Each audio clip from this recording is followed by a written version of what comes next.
Alright folks, turn 43. We have reconstructed the weaponry, the armaments of Punchmaster General, so he's back up to defense skill 32 despite his blindness. He's still blind. It's still hilarious. His attack skill is still 13 with his main gouges, and his defense skill is still 32. So, yeah, he's having a good old time. He's ready to go. He's got magic resistance 21 because of the Dominion bonus, and he also has 200 hit points. So, he is scripted to Iron Will, which will increase his magic resistance to 25, personal regen, temper flesh, iron skin, and attack rear. I can actually probably skip the iron skin, to be honest. He is prot 21 already. Yeah, we'll actually skip the iron skin in the interest of being faster about it and taking up less fatigue. So, Punchmaster General will launch his assault. He's going to try to break out with the help of this one mage, not you, you should research, this one mage who is going to summon a fire elemental. Over here we've got one Spirehorn warrior holding down the siege, so Lytos is going to break siege, also summoning one fire elemental. And down here, Stabomanicles is taking his army and pushing north in an effort to reclaim some territory from the wights and dispossessed spirits, who now own, you know, basically all of my death gems. Actually, it's Vanheim who owns all of my death gems right now, and Vanheim recently contacted me to say, hey, we hate these guys too. How about you and I make peace so that we can go fight them? I think basically because they figure I'm destroyed at this point and they want to use me as bait and distraction, which is fair. I mean, I am destroyed at this point, and being used as bait or distraction is pretty much all my troops are good for. We're doomed. We are so super incredibly doomed, it's not even funny. We've got a great big stack down here in Wold. You can actually look at that battle. 274 Kardachis, 31 Mystics, a Hound of Twilight, their God, a Mage Engineer, 6 Melissas, and a whole bunch of other random commanders. They're just wreaking havoc. That's all they're trying to do. He was concerned, the player of WarriorsofFaith was concerned that he wasn't going to be able to defeat this stack on TC's capital. So not sure where he's going to go, but he's just wandering around trying to cause as much damage as possible. That's his goal at this point, his modus operandi. And yeah, that is the also just as something to point out. Look at the at this point, so it's turn 43, right? I want to illustrate something about why Mikone suffers in the mid and late game. And I'm not making excuses for losing this game, by the way. I lost the game due primarily to diplomatic failures. I'm not sure. I'm sure there are ways I could have avoided this. But in any case, look at WarriorsofFaith. It has 36,000 people, income of 432. Mikone has an population of 33,000 people, so 6,000 fewer population, despite starting with exactly the same population and having exactly the same dominion. And the income, this income is halved because we're under siege, but double that, my income is about 300. Compared to 432. That's just from my capital, so I'm just straight up missing 100 gold per turn or so from my capital. Apply that same kind of scaling to every fort, and in every fort at least Mikone owns. And then also the income penalty from the unrest to pretty much every this is why Mikone suffers. The unrest is honestly a bigger part of it. Like, I have unrest 43, which is cutting my income by a very large percentage. Unrest starts cutting your income at very, very low levels, and it becomes very serious very quickly. And once you're up to about 50 unrest, going from 50 to like 90 unrest barely hurts your income at all. Like, most of the damage has already been done. So, it's frustrating, but what can you do? That is, I knew what Mikone was going into it. The nation really does have more weaknesses than it can tolerate, and that's the problem, as it were. This guy's about to die of disease. Kersey, the Onyx Sorceress, is about to die of disease. Not much I can do about any of those either, unfortunately. But we're trying to break the siege. We'll see what we can do. We're forging a Girdle of Might to give to Punchmaster. And we'll see what develops. So, that is turn 43. The Swan Song of Mikone is fully underway. And we'll see what happens. Honestly, even if I break out, I'm likely going to go AI pretty shortly, just because there isn't any realistic way for me to come back, and more importantly, one of my disciples is already AI, already lost, already, you know, reduced to nothingness, and the other disciple is also on the way out. So the point of this game, which was to, you know, help play with and guide new players, sort of sort of mood at this point. But, you know, we'll see what develops. We'll see how far we go. We're also under siege in Nashen, behind 60 Storm Demons. I'm sorry, 45 Storm Demons, plus 4 Brides in Waiting. And since Storm Demons have pretty ridiculous siege strength, they've actually almost cracked my fort already. They killed both of my crypties, the bastards. And so this fort is going to go down very quickly as well. So we're about to lose our last foothold in the north. So in any case, thanks for watching, and I'll see you all in turn 44. Okay, turn 44. If we look at our messages here, the main thing was the battle in Mekone. So Punchmaster broke out at the head of a small army. We had Mimos the E4 summoning fire elementals, and we had a line of hoplites and ogres with some javelin boys out ahead. We're up against a fairly substantial army of Urmors. The elephants started to come in, lots of incinerates going off on us. Our hoplites charged into the enemy and started doing quite a bit of damage.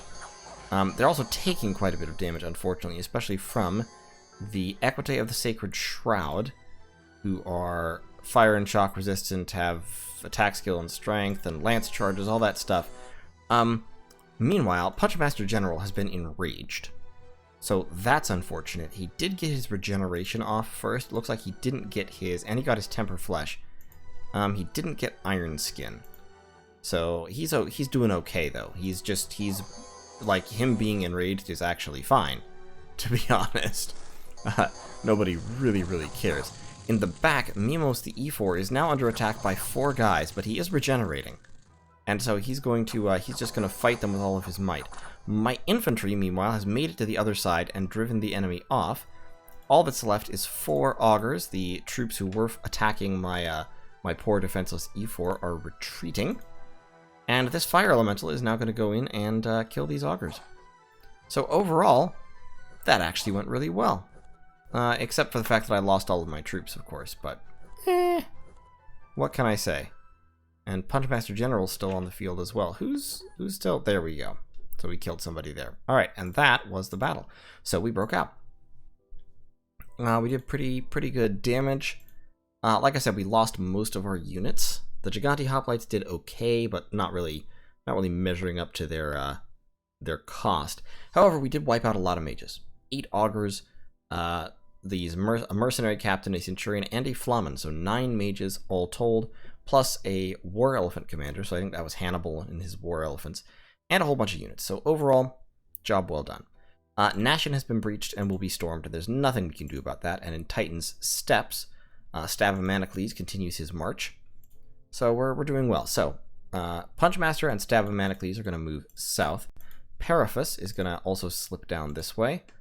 We're sending Lytos to assist with making sure to take out this army.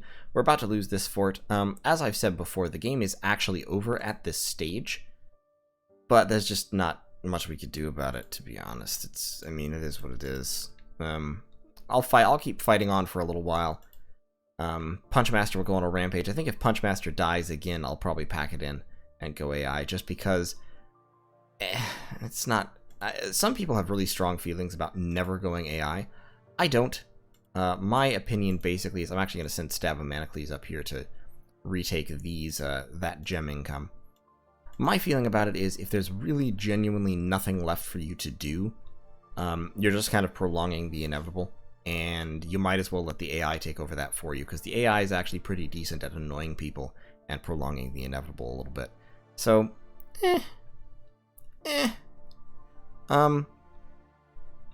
yeah, I am no longer an important player in this game. You can see all of these provinces are actually independent at this point. Independents are besieging this fort. Arcosophale is still in it, I think.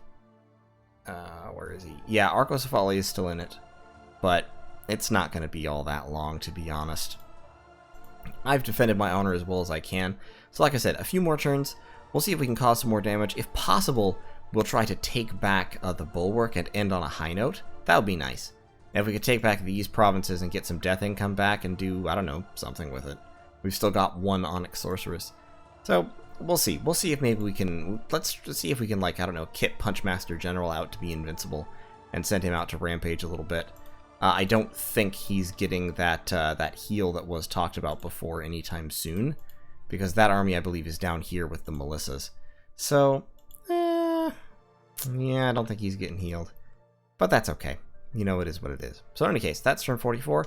I'll see y'all in turn 45. Like I said, I'll carry this on for a few more turns just for the honor of Makone, and we'll see what develops. Take care. Okay, turn 45. So in my battles, Staff of Manacles wiped out some province defense and retook a province. In Pania, a Bane Lord attacked and took out a province that I had retaken. In Amul, we wiped out some province defense, and then we actually bounced some elves. Some elves attempted to attack this province just as we captured it. Small elven raiding party, a Van Hearst with a frost brand, and a group of mounted herdmen, which are not the real elites, but they are still elite elves. So this is what Vanheim has been doing. He's been elf raiding all game. And we destroy this party by the simple expedient of summoning 2 fire elementals, and look at that. Fire elementals have that fire shield effect, which does 11 AP and which hits you when you attack even if you have glamour. And it also has the flame strike, which is an AP and therefore also, an AoE, and therefore also hits you regardless of whether you have glamour or not. The elves all rush back here. They attack this E4. He's blessed, which means he's regenerating, and he's also given himself Fortitude and Iron Skin, so he's actually really hard to kill. So they work on him for a little bit. They do some damage, but they don't manage to kill him before the Fire Elemental shows up. And meanwhile, the Van Hearst is fighting up here. Defense skill 26, very, very scary, but boom, he gets punch mastered. So, we won that. We lost the fortress at Nashen, which we anticipated doing. Frankly, I'm just surprised that we managed to kill one of the leading ladies here. Let's see how that happened. We were summoning lots and lots of lightning going down, massacring my troops. We summoned a couple of earth elementals. I think the earth elementals must have made it. Yeah, we've got 4 earth elementals coming in. That one died. That one got stunned. That one went down. That one's doing a little bit of trampling. Oh, well, what killed her? I'm confused. She was just hit by something. I don't know what hit her. Something one of the E4s did, or... Oh, it must have been one of the disco boluses off the walls. Because I was looking, I'm like, none of these mages have done anything useful. It must have been one of the disco boluses off the walls through something that hit her. Yeah, because he was just hitting storm demons with fireflies of all useless things. Yeah, so... In any case, we anticipated losing that. But I did kill a bride in waiting. So, screw you, that's a 400 gold mage dead. Pay no attention to the sheer quantity of mages you killed. Anyway. So yeah, we're officially down to our holdings in the south. And struggling. I think struggling is the right word for it. But we will fight on. We will survive. We're recruiting some more troops. Staff of Manacles is going to gather the last army of the, I can't say the Republic exactly, the last army of the Glorious City here in Makone, where we're recruiting as many guys as we can. We've already got 7, and he is going to assemble that army and march out for death and glory alongside Punchmaster. I was really hoping that I could get Punchmaster healed up, but that is definitely not happening. So... yeah, we're just going to go on our death ride at this point and see how much damage we can inflict. Punchmaster can still inflict a lot of damage. He does need more magic resistance. Iron Will only gets him up to 23, and against Mass Soul Slay or Enslave or what have, well, he's immune to Enslave, but against Mass Soul Slay, that's not good enough, or Paralyze for that matter. So I would like to do better, but we'll just see what we can see. Still making a couple of fire gems per turn, so we can still summon fire elementals when we need. And beyond that, this is what we got, folks. Meanwhile, this turn, the most hilariously sad thing happened. WarriorsofFaith attacked this province with their huge army with a pretty significant communion. And so watch what happens, right? They're communioning up, they're casting spells. Now listen, yeah, they drop gifts from heaven on the rear, while their god, Kerberos, runs to the rear. And there he goes. Yes. Cerberus takes a meteor directly to the back of the head and is killed. There was nothing here that could possibly threaten him, except for his own meteors. So, yeah. That's a thing that happened. Very unfortunately. Oh, very, very unfortunately. Oh, God. So, yeah. So, WarriorsofFaith has vaporized their own pretender and just straight up reduced him to a fine paste. Oh, Lord. And Tianqi is moving in to finish them off, which is, fair enough. So, probably not going to keep recording this all too that much longer. What I'm going to do is I'm going to gather my armies and Punchmaster. I'm going to strike out south, like I said, and launch my Death Ride and do as much damage as I can, and then just call it quits. Just be like, all right, that was enough. We had a good run, and our run is at this point about over. So in any case, thanks for watching, and I'll see you in turn 46. Like I said, we'll take this on for a couple more turns. I may actually skip to the conclusion of the Death Ride, because at this point it's cleanup. Vanheim is raiding very heavily, and you can see they're elfing all over the place. We got elves down here, we got elves in here, we got elves over here, we got elves all up in this bitch. And so, that's helping us, but also I realized that earlier in the game, I think I implied or said that Fomoria and Hinnom were on the same team, or that Lanka and Hinnom were on the same team, and if I did, that was me being confused. Hinnom was not on the same team. Fomoria and Lanka were on the same team, but Hinnom was on a different team. I just thought I'd say that because I was worrying that I'd indicated that was the case, and it is not. So in any case, thanks for watching, and I'll see you all in the next one. Alright, turn 46. It is a litany of disappointment, except for Niflheim. Hilariously, AI Niflheim has launched this weird little army of random recruited crap to attempt to retake their capital, so they are stubbornly besieging the place now, which is kind of cool. Arco bounced an engineer off of an army for some reason. Belmar, Tianqi attacked with a little force. There was a big old battle in Old Giant Woods, which if we watch, we will see it was a little bit sad. The fact of the matter is Kardachis are not very good units. Early age WarriorsofFaith kind of has to use them because they don't have much else.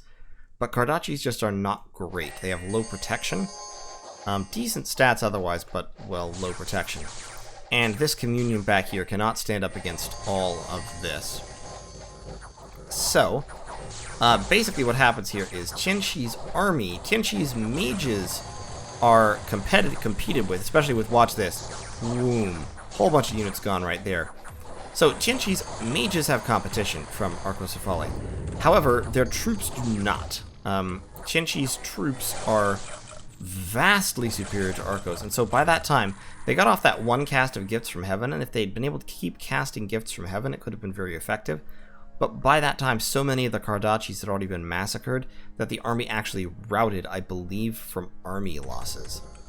And so, Tianqi's demons and warriors of the Five Elements just chase Arco's army off the map without hardly slowing down. So in terms of casualties, Tianqi took some casualties. They lost a Hound, 9 of their demons. They lost a significant fraction of their warriors of the Five Elements, but still it was only 40 in, actual terms.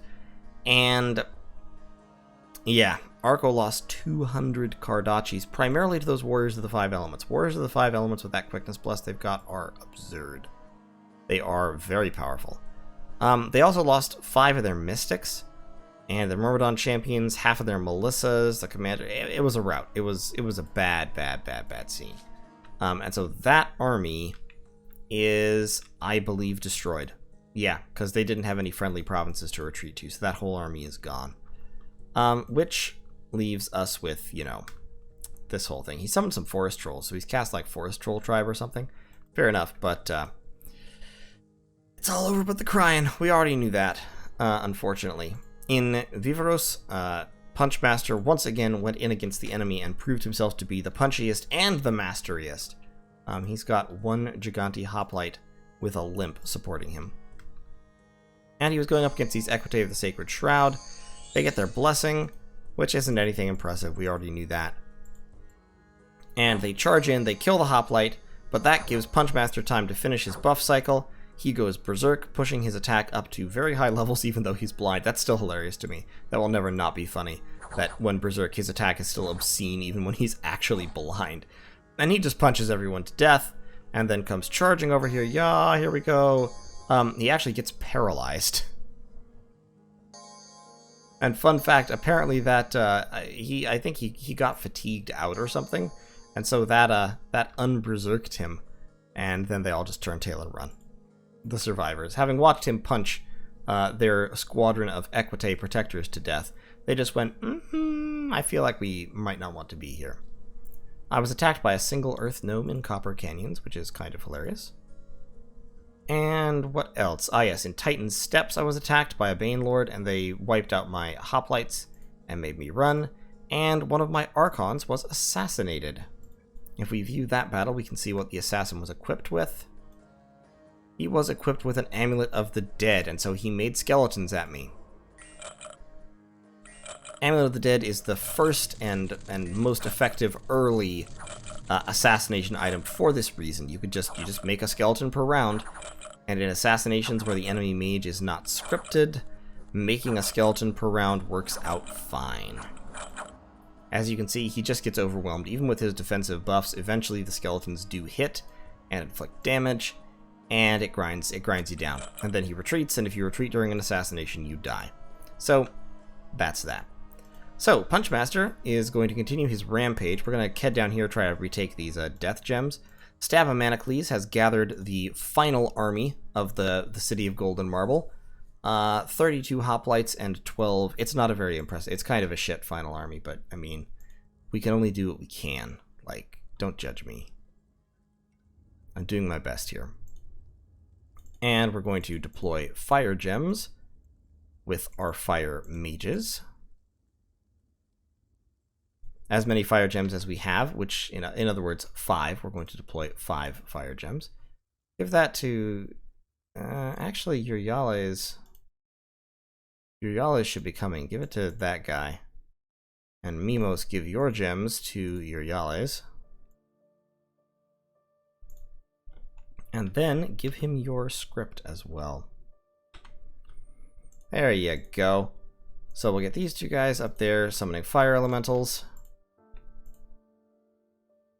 They all go over here to fight off this Bane and his whites. And we will spend our 1 gold right there.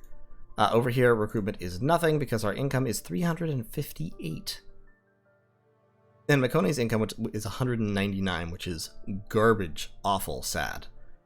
We can't even recruit 3 hoplites. Oh, Makone, why? In any case, that's the whole turn. We'll see how it goes. Like I said, I'm just... Punchmaster is seeking death at this point. He has yet to find someone badass enough to kill him. So he's doing his best. He's just doing his best. But in any case, I'll see y'all on turn 47. Alright, ladies and gentlemen, it is turn 47, and I believe this will be the last turn that I will record Warriors of the Faith. I'm not going to go AI quite yet, because there's still some hilarious trolling that I can do, frankly. But, well, there was a battle in Digmore. Punchmaster went in alone, for honor and glory, against a single Augur Elder, the firstborn of Brain, and a single Lar, Order 66. And, unfortunately, he fell victim to one of the classic super combatant counters. He was casting all of his buffs, getting himself ready to go, rock and rolling. And the enemy cast Howl and a bunch of skeletons, and then they cast a spell called Growing Fury. And so the way Growing Fury works is it effectively gives everyone a Berserk level. Every friendly unit on the field. And so, if any of the triggers for being Berserk occurs, they go Berserk. And in fact, I think it's just actually, I think Growing Fury may just be take a morale check every round or go Berserk. So in any case, this Augur Elder here, firstborn of Brain, ends up going Berserk. As well as, you can see them glowing red, a growing number of the wolves that surround Punchmaster. And see, he's gone Berserk. Yeah, I think it's just, yeah, if you fail a morale check, you go Berserk. Pretty sure is how it works. Or possibly a magic resistance check. In any case, nah, it has to be morale, because magic resistance, if it was magic resistance, all these wolves would be berserk pretty much instantaneously. But in any case, it makes you berserk. And when you're berserk, of course, you don't rout, and so they just turn timer killed Punchmaster General. We won't watch the whole thing. He does manage to punch out that Augur Elder, Firstborn of Brain. The Lar retreats, eventually. And so the Lar gets away, and everyone else is killed by turn timer, but everyone else is one Augur Elder, and trading one Augur Elder for a Pretender God, yeah, worth it. So that was the death of Punchmaster. We're still being assassinated by assassins. It's very frustrating. But at least I am also counter-assassinating with Periphas. And I think I'll stick around to troll with Periphas for a little bit, because Periphas has now officially reached the point where he's fast enough that he reaches the enemy and kills them before they can cast a spell. So Lene was about to cast Stygian Skin, a defensive buff. Wouldn't have helped her since this weapon is magic, but she was trying. And Periphas actually got to her and murdered her before half the round had passed, and so her spell never went off. He just killed her before she had a chance. So Periphas is going to continue assassinating. He's now fast enough that he can effectively assassinate mages. And so his, and in fact, he can probably fight water elementals. So he can probably fight Pokemon mages. I am going to keep moving him around so that they can't, so that they won't effectively have countermeasures against him. But in any case, I'd like to make him more stealthy, but I don't really have that option at this point. But in any case, this is, I think, the game. Stabomantocles is still alive, of course, but my mage core is being rapidly whittled down by assassins, and I don't have the spare resources, frankly, to patrol them out. And Periphas, my god, has been killed again. Periphas is down here just doing his thing. My allies are crumbling under the assault very, very rapidly. So overall, yeah, I think this is the end. So for the sort of post-game analysis, I suppose, our biggest problem in this game, and I don't mean to deflect blame from us, I mean, I took a shitty nation, and I knew that going in, and I definitely struggled with the limitations of Makone during the game. On top of that, of course, I didn't play as well as I possibly could have. If I'd been more aggressive and active diplomatically, I may have been able to deal better with the gang up that happened on us, or prevent someone from coming in. However, the main problem for us in this game was the map. This was not played on a wraparound map, and if it had been played on a wraparound map, the strategic situation would have been very, very different. And so this is something to take into consideration when you're creating games. The type of map that you create will change the strategic situation dramatically. For instance, in this situation, with the east-west wraparound worked just fine. So, you know, you had Lanka and Tianxi and Hinam over here.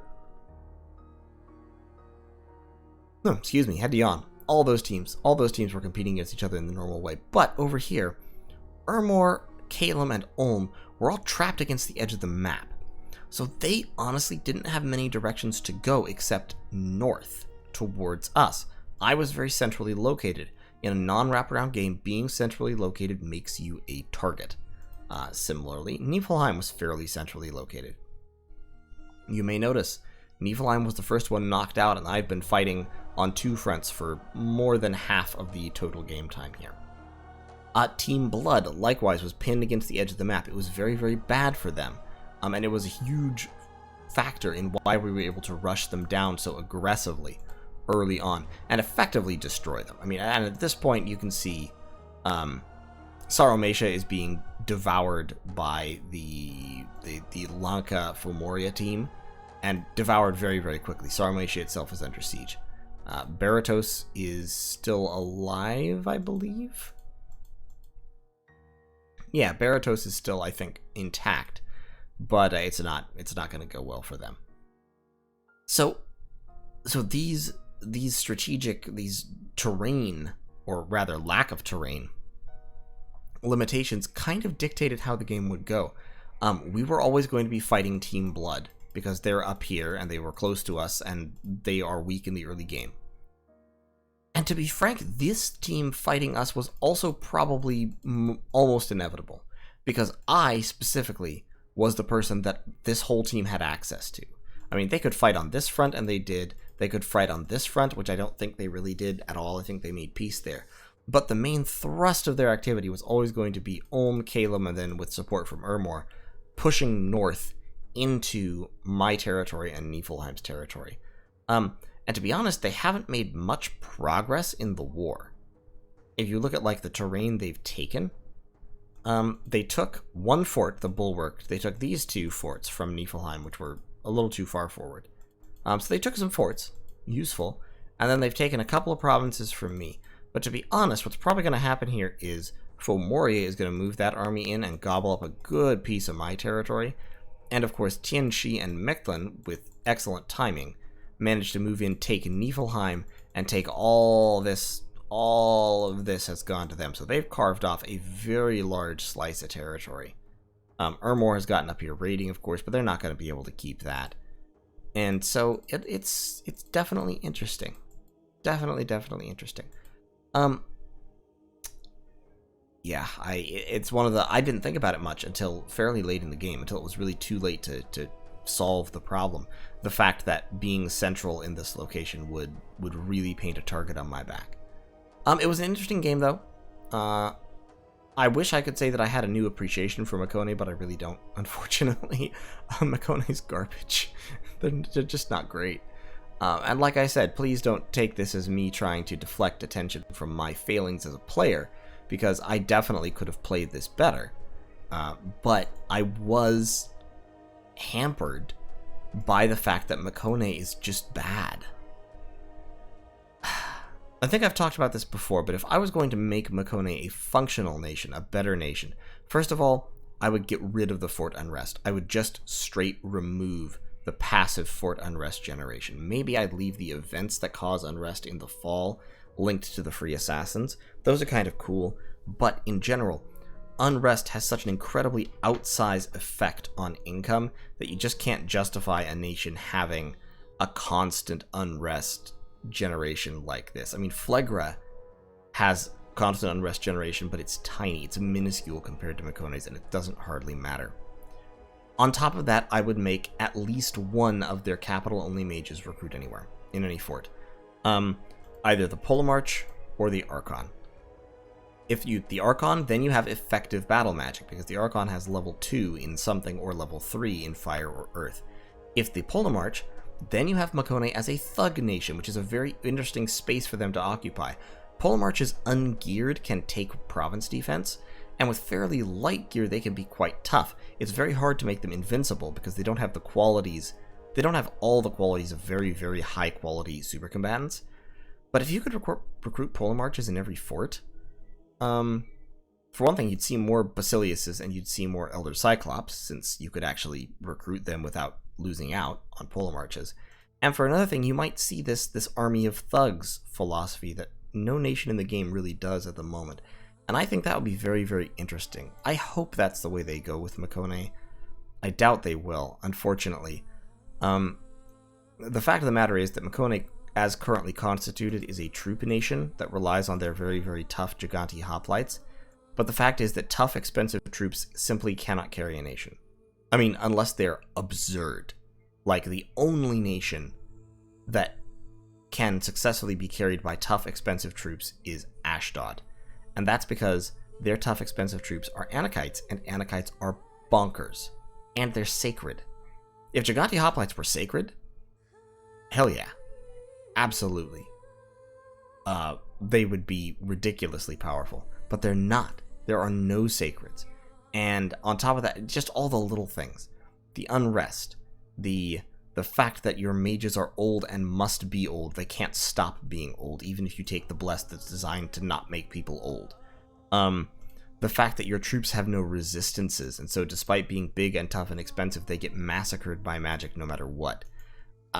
It just goes on and on and on. Makone has so many problems. The fact, I mean, your forts, like, this is just passive generation. This fort is up to 74 unrest. Just because I haven't been actively patrolling, actively killing my own population, this fort is effectively unusable. Income 29. My capital, my biggest and most valuable province, income 190. Yes, obviously the unrest is out of hand, but the fact of the matter is, I can't do anything about it. I don't have, like, if Makone starts losing at all, they will keep losing forever because of this. Just solely because of this. Because your resources drop off so quickly compared to everyone else's that you can't recruit what you need. Like, I was struggling to recruit mages by turn, 16? 20? Something like that? It's a little silly. But in any case, as I said, I could have done this better. Coordinating more closely with Niflheim, we might have managed to beat back this attack, although frankly, Ulm and Kalem are both terrible, terrible matchups for Niflheim. But a lot of this was just kind of like we were in a bad situation and we didn't play quite well enough to fight our way out from under it. But still, it was an instructive game. I hope my teammates learned something about Dominions by playing this game. Niflheim, of course, has been gone for several turns. Kalem's still in it. I'm sorry, WarriorsofFaith is still in it. And I'm still in it. We'll keep on fighting for a few more turns just for the sake of it. But I think, as I said, I'm going to end the recording, the series here. So, the death of Punchmaster, the dream of Makone comes to a close. But thank you all so much for watching. If you liked this series, leave a like. Let YouTube know what it is on my channel that you enjoy, what kind of content it is that you appreciate, so that I can make more of that and YouTube will show that more readily. If you really enjoy what I do, consider checking out the Patreon page. It's linked in the description. I can throw a couple bucks my way. Join my Discord server. I will be setting up, as I think I've said before, I will be setting up a subscribers game pretty soon here. So hop on there if you want to get a crack at that, and we'll see what kind of fun trouble we can get into. But in any case, thank you so much for watching, and I will see you in the next series. Take care.